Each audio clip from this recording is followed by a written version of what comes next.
Hi there, how are you? I hope you all are fine and safe at home. Okay, today I am here with a video that is related to HSA English. We are expecting the notification in this month or the coming month. I think for the preparation we don't want to wait for anything. Okay, the notification will come and let it come, no problem. But our plan is preparation. I received some comments related to the HSA syllabus module 8. Many HSA aspirants were asking or requesting to start module 8. Yeah, so I have already started from module 8 and the link I will add in the description. Anyway, today I am here with a new video from module 8. It is all about skills and subskills. As you know all, I'm sure we all know, especially the languages are really bound with the skills, the 4 skills, LSRWV. You all know that: listening, speaking, writing and reading. I have already prepared the videos and I thought to share the videos into parts. Okay, so stay with me and definitely I will upload the videos as soon as possible, and you can now learn one by one. And today in this video I'm going to discuss listening skill. So sit back and learn.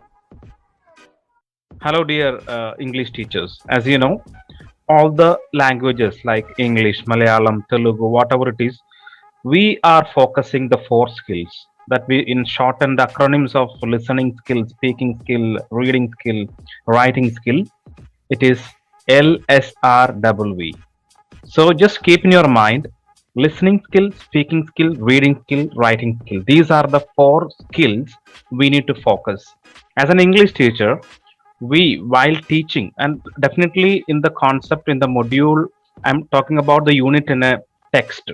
So as an English teacher, we must know the importance of listening skill, speaking skill, reading skill and writing skill. So these are the main components of communication too. So for communication process, one should recognize and understand the various sounds of language. Then only he or she should learn to discriminate between the different sounds. This is possibly only if the learner gets an opportunity to listen speeches made by adults. Then only one can acquire the ability to speak. So the first and foremost, the most important skill in the in a language, that is listening. So then only he can acquire the ability to speak. After speaking comes reading. Last of all comes writing. So the listening and reading skills are called receptive skills, that is passive skills, in another term, passive skills. So keep in your mind, you can expect a question related. Listening and reading skills are dash, so called receptive skill or passive skills. While listening and reading, the communicator is at the receiving end. And speaking and writing are called productive skill or active skill. Okay, speaking and writing in the productive skill. You can expect a question from this area. So listening and reading, receptive skill, and speaking and writing, productive skill. While speaking and writing, the communicator is at the transmitting end. So this is the total communication process here. You can graphical representation. Reading 16%, writing 9%, speaking 30%, listening 45%. Listening. The process of receiving, constructing meaning from and responding to a spoken and or a non-verbal message. That is listening, that one definition. Listening is the most important communication skill, as I told you before. Even you can expect a question, which is the most important skills. So definitely listening skill out of 4. We probably spend more time using our listening skills than any other kind of skill. Like other skills, listening takes practice. Real listening is an active process. Listening requires attention. Effective listening is the process of analyzing sounds, organizing them into recognizable patterns, interpreting the patterns and understanding the message by inferring the meaning. Many of the problems we experience with people in our daily lives are primarily attributable to ineffective listening or lack of listening. The first and the foremost communication skill that we learn in our life is nothing but listening. First comes listening, then speaking, reading, writing. Listening and hearing. What is the difference between listening and hearing? Listening and hearing are not the same process. Hearing is the first stage of listening. Hearing occurs when our ears pick up sound waves which are then transported to our brain. This stage is our sense of hearing. Listening is a communication process, and to be successful is an active process. In other words, we must be an active participant in the communication process. In active listening, meaning and evaluation of the message must take place before a listener can respond to a speaker. Therefore, the listener is an actively working while the speaker is talking. Yeah, definitely. In a speech, the listener must listen carefully, otherwise, he will not get anything from the speaker. So we have lots of resources available like radio, TV, public speeches, parents, friends, relatives, and so on. And we spend 50% more time listening than we do talking.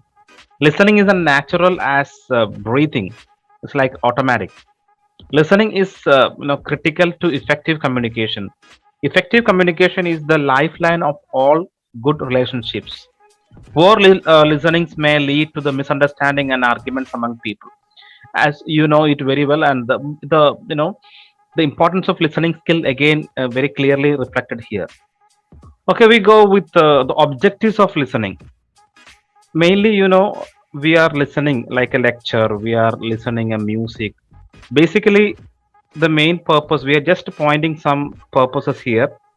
One is to learn, and second one to increase one's understanding, the third one to advise or counsel, and the fourth one to relieve one's boredom. Okay, the like listening a music, listening to music to relieve one's boredom.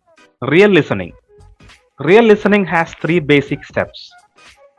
One is hearing just means listening enough to catch what the speaker is saying. And second one, understanding. The next part of listening happens when you take what you have heard and understand it in your own way. And the third one, judging. After you are sure that you have understood what the speaker has said, think about whether it makes sense. Do you believe what you have heard? Now we go for the types of listening. We have discriminative listening is there. It involves identifying the difference between various sounds. It also enables one to differentiate between familiar and unfamiliar language. Comprehension listening. It involves attaching meaning to what is being listened to.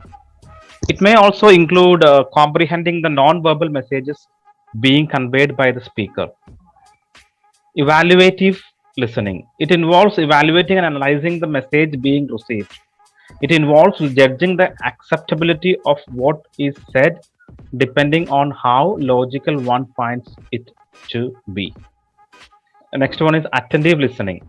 It involves, paying attention to the words that are being spoken. Pretense listening. It involves more hearing than listening. It means pretending through facial expression that one is listening when actually one is not. Selective listening. It involves selecting the desired part of the message and ignoring the undesired part of the message. So that it's very simple. I don't think I need to explain it more. And from the title itself, it is very clear. And we are, and especially we teachers sometime selective in listening and finding some particular area. And intuitive listening. It means listening through the intuitive mind by silencing the other forms of internal dialogues going on simultaneously. So very quickly we are going to check the barriers to effective listening. The physical barriers, psychological barriers, people related barriers, okay, physiological barriers. So we go for that. Just quickly we can go through it. Physical barriers like noise, poor acoustics, defective mechanical devices, frequent interruptions, uncomfortable seating arrangements, uncomfortable environment, message overloaded. Physiological barriers. The state of health of the listener and the speaker affect the listening ability. Fever, pain, or any other form of body discomfort makes it difficult for a person to listen or speak comfortably. It's quite easy. And the disability, hearing deficiencies may lead to poor listening. Similarly, speech disorders of the speaker may make a speech incoherent in the listener, and speakers accent may also make it difficult for the listener to comprehend. And wandering attention, human mind can process words at the rate of about 500 per minute, whereas a speaker speaks at the rate of about 150 per minute. The difference between the two leaves the listener with sufficient time to let his mind wander. Now we go for the psychological barriers. Being unsure of the speaker's ability. Based on the past experience or inputs from sources, the listener may have a preconceived notion of the speaker's ability.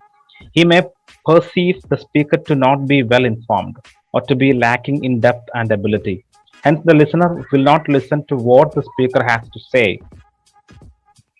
Personal anxiety. Sometimes the listener is preoccupied with personal concerns and anxieties. This makes it difficult to perceive what is being said by the speaker. I'm a little speed here. The reason is it is so easy and you can understand very quickly, I'm sure. An attitude. The listener may be highly egocentric with a know it all attitude. There are many people like that. Know it. When I'm teaching the concept, many of them are okay. We all know it, and why are you saying this?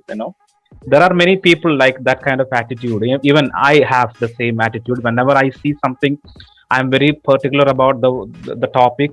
I had the same feeling like this kind of know it all. Know it all attitude. I know it, and may not listen as he feels that he already knows what the listener has to say. Exactly the same thing I had, and even I have, I can say. Impatience. The listener may not have patience to wait for the other person to finish what he has to say. That overall, the emotional blocks, our deep seated beliefs in certain ideas may make it difficult for us to listen to ideas which go against our belief. We may hear such an idea wrongly, or it may get distorted in our mind to match our perception, or we may completely block it off by not listening to it. Many a time we block something off completely because of painful memories associated with it.